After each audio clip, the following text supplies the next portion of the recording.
ایک شخص نے کسی بوڑھے سے پوچھا کہ سنا ہے جس عورت سے آپ کی شادی ہوئی تھی وہ بڑی خطرناک عورت تھی اور آپ نے ڈر کے مارے سے طلاق دے دی تھی۔ ساتھ ہی قریب بیٹھے نوجوانوں کی ٹولی نے آنکھوں ہی آنکھوں میں ایک دوسرے کو ہنس کر دیکھا۔ اللہ بخشے اسے بہت اچھی عورت تھی۔ بنا ناراض ہوئے، بغیر غصہ کیے بابا جی کی طرف سے ایک مطمئن جواب آیا۔ ایک نوجوان نے ذرا اونچی آواز میں کہا، لیکن بابا جی لوگ کہتے ہیں وہ بڑی خطرناک عورت تھی۔ بابا جی کچھ دیر خاموش رہے، پھر کہنے لگے، کہتے تو ٹھیک ہیں، وہ عورت واقعی بہت خطرناک عورت تھی اور حقیقتاً میں نے ڈر کے مارے اسے طلاق دی تھی۔ یہ بات تو مردانگی کے خلاف ہے، عورت سے ڈرنا کہاں کی بہادری ہے۔ نوجوان جوشیلے انداز میں بولا، میں عورت سے نہیں ڈرتا تھا، میں تو اس سے ڈرتا تھا جس تک اس کی رسائی تھی۔ بابا جی نے پرسکون جواب دیا۔ نوجوانوں نے حیرت سے ایک دوسرے کو دیکھا۔ ایسی عورتوں کو تو جہنم میں ہونا چاہیے، کہاں آپ جیسا شریف النفس آدمی، کہاں وہ عورت۔ اچھا کیا چھوڑ دیا۔ نوجوان کے لہجے میں غصہ تھا۔ میں بھی ایسا ہی سوچتا تھا کہ اسے جہنم میں ہی ہونا چاہیے تھا، تب ہی میں نے اسے جہنم جیسی زندگی دی تھی۔ بوڑھی آنکھوں میں اضطراب اترا۔ یہ تب کی بات ہے جب میں سرکار کے ہاں 1 روپیہ ماہوار پر ملازم ہوا۔ میری ماں چاہتی تھی کہ میری شادی ہو جائے۔ رشتہ ڈھونڈا گیا۔ ایک مونگ پھلی فروش کی بیٹی میری ماں کو پسند آئی، سلیقہ مند، خوبصورت اور ایک دم خاموش طبع۔ مجھے اس رشتے پر اعتراض تھا کہ وہ ایک مونگ پھلی بیچنے والے کی بیٹی تھی۔ مزدور کی اولاد کو پیٹ کی فکر رہتی ہے، تربیت کی نہیں۔ تربیت بڑے گھرانوں میں کی جاتی ہے جہاں افلاس آنکھوں کی روشنی چھیننے سے قاصر ہوتا ہے۔ وہ کیا تربیت دے گی میری اولاد کو؟ لیکن وہ لڑکی میری ماں کو ایسی پسند تھی کہ اماں اس کے علاوہ کسی کا نام سننا نہیں چاہتی تھی۔ پھر وہ بیاہ کر میرے گھر آ گئی۔ رخصتی کے وقت اس کے باپ نے مجھے کہا، میری بیٹی سیدھی سادی ہے، اسے دنیا داری کا کوئی خاص پتہ نہیں، اگر کہیں کوئی بھول چوک ہو جائے تو معاف کر دینا، ہے بڑے دل والی، اپنے سائیں کو خوش رکھے گی۔ وہ بالکل ویسی ہی تھی جیسی میری ماں نے بتایا تھا، سلیقہ مند، سگڑ اور تابعدار۔ میری باہر دوستوں کے ساتھ صحبت کوئی اچھی نہیں تھی۔ ملازمت اوقات میں کھانا گھر سے باہر کھاتا، دوستوں میں بیٹھتا، رات گئے تک محفل چلتی، پھر گھر جاتا۔ وہ کیا کھاتی تھی، پیتی تھی، کس حال میں رہتی تھی، مجھے کوئی پرواہ نہیں تھی۔ انہی دنوں میری ماں بھی دنیا سے رخصت ہو گئی۔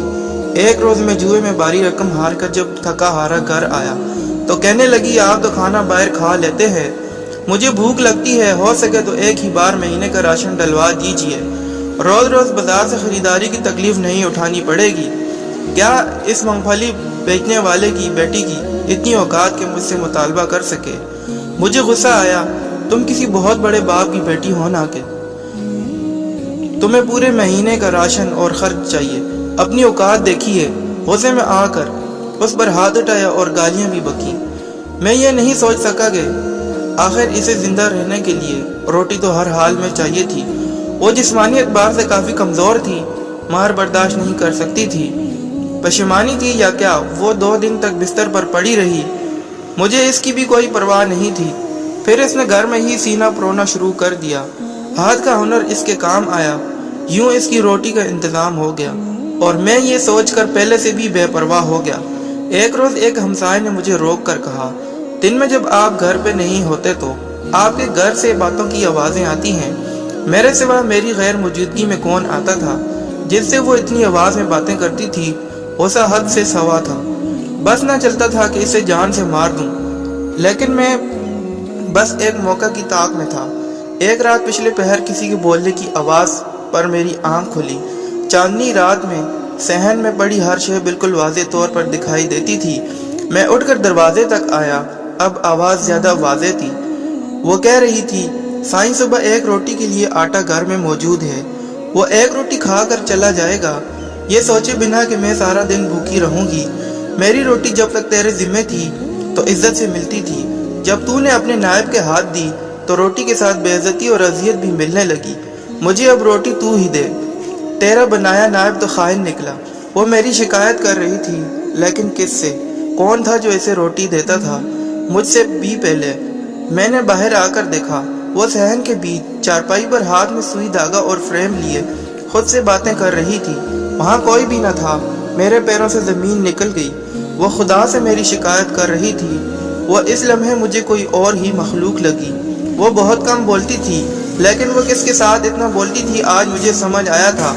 وہ تو بہت بڑے باپ کی بیٹی تھی، کیسی عورت تھی جو افلاس کے ہوتے ہوئے بھی خدا شناس تھی۔ میرا جسم خوف سے کانپ رہا تھا۔ دن چڑھتے ہی میں نے سامان باندھا اور اسے اس کے گھر چھوڑ آیا۔ سسر نے طلاق کی وجہ پوچھی تو میں ڈرتے ہوئے کہنے لگا، یہ بڑی خطرناک عورت ہے، بڑے دربار میں میری شکایتیں لگاتی ہے۔ مجھے ڈر ہے کہ بادشاہ کو کسی دن جلال آ گیا تو میرا حشر نہ کر دے۔ حقیقت یہ تھی کہ میں اس کے ساتھ انصاف نہیں کر سکا تھا۔ اس کا باپ گھر کی دہلیز پر کھڑا تھا، میرے پلٹنے پر کہنے لگا، میں نے تمہیں کہا بھی تھا کہ اسے دنیا داری نہیں آتی، وہ تو بس سائیں کو خوش رکھنا جانتی ہے۔ اس کی مراد خدا سے تھی اور میں خود کو سمجھا تھا۔ جب میں واپس گھر آیا تو مجھ پر انکشاف ہوا کہ رات اس نے یہی تو مانگا تھا، تو خود مجھے روٹی دے۔ تیرا نائب تو خائن نکلا اور آج نان نفقے کا اختیار مجھ سے چھین لیا گیا۔ میں بے تحاشا رویا۔ اس کا سائیں بہت بڑا تھا، اس کی رسائی جس تک تھی وہ تو دو جہانوں کا رب تھا۔ وہ جس کی ایک روٹی مجھ پر باری تھی وہ اس کے لیے کیا نہیں کر سکتا تھا۔ میں واقعی ڈر گیا تھا، میں آج بھی ڈرتا ہوں، کہیں میرے حق میں اس نے کوئی بد دعا نہ کر دی ہو۔ ٹھیک کہتے ہیں لوگ، کہاں میں کہاں وہ۔ بوڑھی آنکھوں میں نمی اتری تھی اور آخر بس یہ کہہ کر چپ ہو گئے کہ وہ واقعی بہت خطرناک عورت تھی۔